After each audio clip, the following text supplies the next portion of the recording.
ആദ്യം തന്നെ എല്ലാവർക്കും ഓണാശംസകൾ പറയണോ നബിദിന ആശംസകൾ പറയണോ എന്ന് എനിക്കറിയില്ല.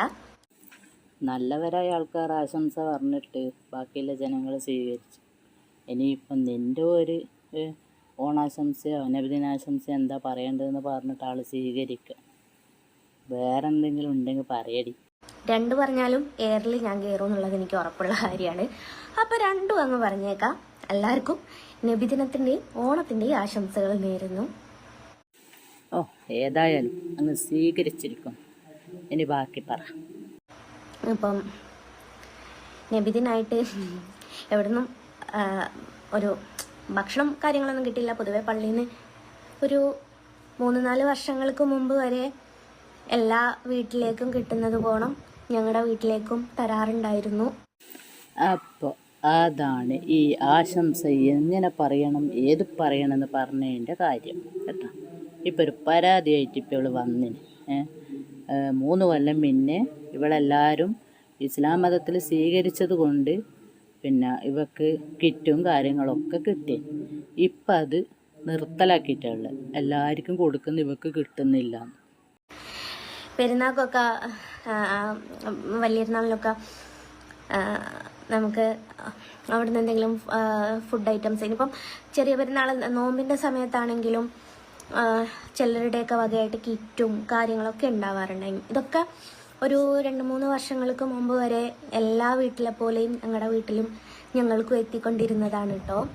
പക്ഷെ ഇപ്പം എന്തോ പള്ളി കമ്മിറ്റിക്കാരോട് ഞങ്ങളെ മറന്നുപോയതായിരിക്കാം. മേ ബി ഇനി എന്തോ ഏതോ എനിക്കറിയില്ല. അത് പച്ചക്കള്ളം. എല്ലാ കാര്യവും നല്ല നിശ്ചയമായിട്ട് എനിക്കറിയാം. പക്ഷെങ്കിൽ നീ അത് പുറത്ത് പറയുന്നില്ല. അങ്ങനെ പറയാൻ മടിയുള്ള ആൾക്കാർ അവിടെ നിന്ന് ഭക്ഷണമോ കിറ്റോ കാര്യങ്ങളോ ഒന്നും കിട്ടുന്നില്ലെങ്കിൽ അതും പറയാൻ പാടില്ല. പിന്നീട് ഇങ്ങോട്ട് ഒരു നോമ്പിൻ്റെ സമയത്താണെങ്കിലും ഒരു പെരുന്നാളിൻ്റെ സമയത്താണെങ്കിലും ഒരു നബിദിനത്തിൻ്റെ സമയത്താണെങ്കിലും എല്ലാ വീട്ടിലും കൊടുക്കുന്ന പോലെ ഞങ്ങളുടെ വീട്ടിലേക്ക് ആരും തരാറില്ല. ഞങ്ങൾ മാത്രം ഈ ഏരിയയിൽ ഒരു ഒറ്റപ്പെട്ടിരിക്കുന്ന ആൾക്കാർ. അല്ല, നിനക്ക് ഏത് മതത്തിൻ്റെ അടിസ്ഥാനത്തിലാണ് ഒരു നബിദിനത്തിന് ചോറ്? മുസ്ലിം ആണെങ്കിലാണ് നബിദിനത്തിനോ പെരുന്നാൾക്കോ നോമ്പിനൊക്കെ കിറ്റും ഭക്ഷണവും കാര്യങ്ങളൊക്കെ കിട്ടില്ല. ഹിന്ദുക്കൾക്ക് നമ്മൾ പള്ളിയിൽ നിന്ന് അങ്ങനെ കൊടുക്കാറില്ല. പിന്നെ നിൻ്റെ ഏത് മതത്തിൻ്റെ പേരിലാണ് നിനക്ക് തരേണ്ടത്? കിറ്റായാലും ഭക്ഷണമായാലും അതൊന്നും വെളിപ്പെടുത്തിയാൽ വളരെ ഉപകാരം. നിൻ്റെ നാമം കൊണ്ട് നീ മുസ്ലിം ആയിരിക്കാം, പക്ഷേ നീ താമസിക്കുന്നതോ അരുൺ എന്ന് പറയുന്ന ഒരു ഹിന്ദുവിൻ്റെ കൂടെ. അതോ ഒളിച്ച താമസമല്ല, ഒളിവിലല്ല, പരസ്യമായിട്ട് സോഷ്യൽ മീഡിയയിൽ ഇങ്ങനെ കൈകോർത്തിട്ട് പരസ്യമായിട്ട്. ഇതെല്ലാം കാണുന്ന പള്ളി കമ്മിറ്റിക്കാർ നിന്നെ ഏത് മതത്തിൽ ചേർക്കണം? അതുമല്ല, പറയേണ്ട അവകാശമില്ല, എന്നാലിങ്ങനെ ഓരോന്ന് പറയുമ്പോന്ന് പറയാൻ തോന്നുന്നു. എല്ലാം നിന്നെ തട്ട വിട്ട് കണ്ടിട്ടാ നീ ഒരു മുസ്ലിമാണെന്ന് ജനങ്ങളെ വിശ്വസിക്കാൻ. അതുകൊണ്ട് നീ ആദ്യം ഏത് മതമാണെന്ന് നീ വിശ്വസിക്ക്. എന്നാൽ നിനക്ക് കിറ്റും കിട്ടും ചോറും കിട്ടും, എല്ലാവരും നിന്നെ അംഗീകരിക്കും. വളരെ വിഷമം തോന്നിയിട്ടുണ്ടായിരുന്നു. കാരണം എന്താ വെച്ചാൽ പള്ളിയിൽ നിന്ന് എല്ലാവരും ചോറും കൊണ്ട് പോകുന്നത് നമുക്ക്, എൻ്റെ മോനൊക്കെ പള്ളിയിൽ പോയാൽ ഒരിക്കലും മദ്രസയിൽ പോയപ്പോൾ ഉണ്ടായ ഒരു ബുദ്ധിമുട്ടുകൾ ഞാൻ പറഞ്ഞിട്ടുള്ളതാണ്. അത് നിൻ്റെ കയ്യിലിരിപ്പ് ശരിയല്ലാത്തതുകൊണ്ട് അതിൻ്റെ ബുദ്ധിമുട്ട് നിൻ്റെ മക്കൾക്കുണ്ടായി, അത്രയാണ്. അപ്പോൾ അതേപോലെ പള്ളിയിൽ പോകുന്ന സമയത്തും ഒരു ബുദ്ധിമുട്ടുണ്ടാവരുത് എന്ന് കരുതിയിട്ട് എൻ്റെ മകനെ ഞാൻ ഇവിടെ പള്ളിയിൽ പറഞ്ഞേക്കാറില്ല കേട്ടോ. പക്ഷെ എൻ്റെ നാട്ടിൽ പോകുന്ന സമയത്ത് അവിടെ പോകാറുണ്ട്. അവിടെ ഉള്ള ആൾക്കാർക്കൊന്നും ആയിട്ട് ആ പ്രശ്നങ്ങളും കാര്യങ്ങളൊന്നും ഇല്ല കേട്ടോ. അവിടെ പോകുമ്പോൾ നീ മുസ്ലിമായിട്ടായിരിക്കും പോകുന്നുണ്ടാവുക. അതുകൊണ്ട് ആ പള്ളിക്കാർ നിന്നെ സ്വീകരിക്കും. തിരിച്ച് നിൻ്റെ നാട്ടിലേക്ക് നീ വന്ന് നിൽക്കും, നീ ഹിന്ദു ആകുന്നുണ്ടാവും. അപ്പം നിന്നെ ഇവിടുത്തെ പള്ളിക്കാർ സ്വീകരിക്കുന്നില്ല, അത്ര തന്നെ. ഉമ്മയും ഏട്ടത്തിയൊക്കെ വിളിച്ച സമയത്ത് ഏട്ടത്തി പറഞ്ഞു അവിടെ മഞ്ഞച്ചോറും കറിയാണ്, ഉമ്മ പറഞ്ഞു നെയ്ച്ചോറും ബീഫും ആണ്. ഈ ഞങ്ങളുടെ ഇവിടെ എന്താണെന്നുള്ളത് അറിയില്ല കേട്ടോ. എന്ത് തന്നെ ആയാലും ഞങ്ങൾക്ക് വീട്ടിലോട്ട് തന്നില്ല, സ്വാഭാവികം, കുഴപ്പമില്ല. എന്തിനാണ് ഞങ്ങളോട് ഇങ്ങനെ വേർതിരിവ് കാണിക്കുന്നത് എന്നൊന്നും എനിക്കറിയില്ല. അത് നിൻ്റെ കയ്യിലിരിപ്പുണ്ട് തന്നെ നിന്നെ വേർതിരിക്കുന്നത്. അത് നിനക്ക് മനസ്സിലായിട്ടും മനസ്സിലാകാത്ത കളിയാണ് കളിക്കുന്നതെന്ന് ഈ വീഡിയോ കണ്ട എല്ലാവർക്കും അറിയാം. അപ്പോൾ ആദ്യം മോള് ഒന്നിക്ക് മുസ്ലിമായിട്ട് ജീവിക്കുക, അല്ലെ ഹിന്ദു ആയിട്ട് ജീവിക്കുക. രണ്ടിലേതെങ്കിലും ഒന്നായിട്ട് ആദ്യം ജീവിക്കുക. ഈ ആണുമല്ല പെണ്ണും അല്ലാണ്ട് ജനിച്ചവർക്ക് ട്രാൻസ്ജെൻഡർ എന്നൊന്നും പേര് പറയും. ഈ ഹിന്ദു അല്ല മുസ്ലിം അല്ലാത്തവർക്ക് എന്താ പേര് പറയൽ? ആർക്കെങ്കിലും അറിയുമെങ്കിലും ഒന്ന് കമൻറ്റ് ചെയ്യണം കേട്ടോ. ഒരു ചിത്രം വരച്ചതിൻ്റെ പേരിലാണോ ഒന്നും എനിക്ക് അറിഞ്ഞൂടാ. എന്തായാലും ഞങ്ങൾ ഒന്നും ചെയ്യാൻ പോയിട്ടില്ല കേട്ടോ. പിന്നെ പറഞ്ഞതിൻ്റെ അതിൽ ഭർത്താവിൻ്റെ ബ്രദറിന് പറഞ്ഞതിൻ്റെ അതിൽ കുറേ സ്ട്രിക്റ്റും കാര്യങ്ങളൊക്കെ ഉണ്ട്. കുടുംബത്തിൽ പലരോടും ഞങ്ങളോട് മിണ്ടരുത് എന്നൊക്കെ വിലക്കിയിട്ടുണ്ട്. അങ്ങനെ പള്ളിയിൽ പോയിട്ട് വിലക്കിയിട്ടുണ്ടോയെന്നും എനിക്കറിയില്ല. എന്ത് തന്നെ ആയാലും ഞാനും 2 കുഞ്ഞുങ്ങളും മാത്രമേ വീട്ടിലുള്ളൂ. എന്നോട് വിരോധം കാണിച്ചാലും 2 കൊച്ചു മക്കളോട് വിരോധം കാണിക്കരുതായിരുന്നു എന്ന് എനിക്കൊരു നമ്മളെ വിഷമം പറയാട്ടോ.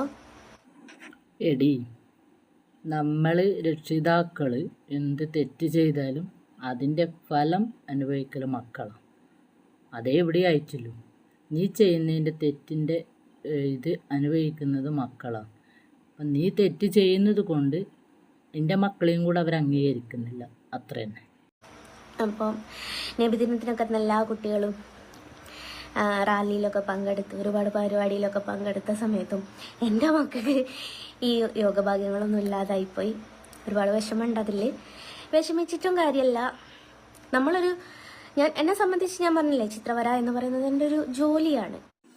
അതെല്ലാം സമ്മതിക്കാം, ചിത്രം വരെ നിൻ്റെ ഒരു ജോലിയായിരിക്കാം. പക്ഷേ എങ്കിൽ നീ എത്ര പ്രാവശ്യം ക്യാമറയും കൊണ്ട് ആ ഗുരുവായൂർ അമ്പലത്തിൽ പോയിട്ട് തോവാൻ നോക്കിയവളാ? അപ്പം നീ മുസ്ലിം ആണെങ്കിൽ നീ ഗുരുവായൂർ അമ്പലത്തിൽ പോയിട്ട് തോവാൻ നോക്കുമോ? ഇല്ല. കണ്ണൻ്റെ കൂടെ റീലെടുക്കാൻ അല്ലേ, ഗുരുവായൂർ അമ്പലത്തിൻ്റെ മുറ്റത്ത് നിന്നിട്ട് റീലെടുക്കാൻ വേണ്ടിയിട്ട് ഒരുപാട് ശ്രമിച്ചവളാണ്. നിന്നെ എല്ലാവരും കൂടെ എതിർത്ത് എന്താ പറയുക, അവിടുന്ന് ഓടിച്ചു വിട്ടതാണ്. ഇതൊക്കെ നിൻ്റെ നാട്ടിലെ പള്ളി കമ്മിറ്റിക്കാർ കാണുന്നുണ്ടാവൂലേ? നീ കളിക്കുന്ന എല്ലാ കളിയും സോഷ്യൽ മീഡിയയിൽ അവരും കാണുന്നുണ്ടാവും. അത് ഇപ്പം അങ്ങനെയാണെങ്കിൽ ഞാൻ ചോദിക്കട്ടെ, എത്ര ആൾക്കാർ പ്രഭാഷണം നടത്തുന്നുണ്ട് യൂട്യൂബ് മുഖാന്തരം? അപ്പം അങ്ങനെയൊക്കെ നോക്കുകയാണെങ്കിൽ അതൊക്കെ ഹലാലാണോ? അങ്ങനെ പറയല്ല കേട്ടോ, മതം പറയല്ല കേട്ടോ. എനിക്ക് ഭയങ്കര വിഷമമായിപ്പോയി. വിഷമം ആയപ്പം ജസ്റ്റ് എനിക്ക് പങ്കുവെക്കാൻ വേറെ ആരും ഇല്ലാത്തത് കൊണ്ട് നിങ്ങളോട് പങ്കുവെച്ചു എന്ന് മാത്രമേ ഉള്ളൂ. അല്ല, ഇവളിപ്പം പറഞ്ഞത് ഈ സോഷ്യൽ മീഡിയയിൽ ഈ പിന്നെന്താ പറയുക, ഉസ്താദുമാരൊക്കെ പ്രഭാഷണമൊക്കെ നടത്തുന്നില്ല, അത് ഹലാലാണ്. ഉസ്താദുമാരൊക്കെ പ്രഭാഷണം നടത്തുന്നുണ്ടെങ്കിൽ അത് ഉസ്താദുമാരെ രീതിയിൽ തന്നെ നടത്തും. അല്ലാണ്ട് ഉസ്താദ് മതം മാറിയിട്ട് വന്നിട്ടോ പിന്നെ നെറ്റിക്ക് കുറി വരച്ചിട്ടോ അങ്ങനെയൊന്നല്ല, തലപ്പാവ് ധരിക്കാണ്ടോ അങ്ങനെയൊന്നല്ല ഒരു ഉസ്താദും മതപ്രഭാഷണം സോഷ്യൽ മീഡിയയിൽ നടത്തുന്നത്. നിൻ്റെ വിഷമങ്ങളൊക്കെ പങ്കുവെക്കാൻ അത് നീ സബ്സ്ക്രൈബേഴ്സോടല്ലല്ലോ പങ്കുവെക്കൽ, അത് നിൻ്റെ കരുണാട്ടനോടല്ലേ നീ പങ്കുവെക്കൽ. ഇപ്പം കരുണാട്ടൻ എവിടെ പോയി? വിഷമങ്ങളൊക്കെ പറഞ്ഞു തീർക്കാൻ കരുണാട്ടനില്ലേ ഇപ്പം നിൻ്റെ കൂടെ? അന്യപുരുഷൻ്റെ കൂടെ താമസിക്കുക, തലയിൽ തട്ടുകൂടാണ്ട് ലോകം തേച്ചും സോഷ്യൽ മീഡിയ വഴി ഇങ്ങനെ ക്യാമറയും കാണിച്ചിട്ട് ഇങ്ങനെ നടക്കുക, എല്ലാം ചെയ്യുക. എന്നിട്ട് പിന്നെ നബിദിനത്തിന് ചോറ് തരാത്തതിനും നോമ്പിന് കിറ്റ് തരാത്തതിനും പരാതി പറയാം.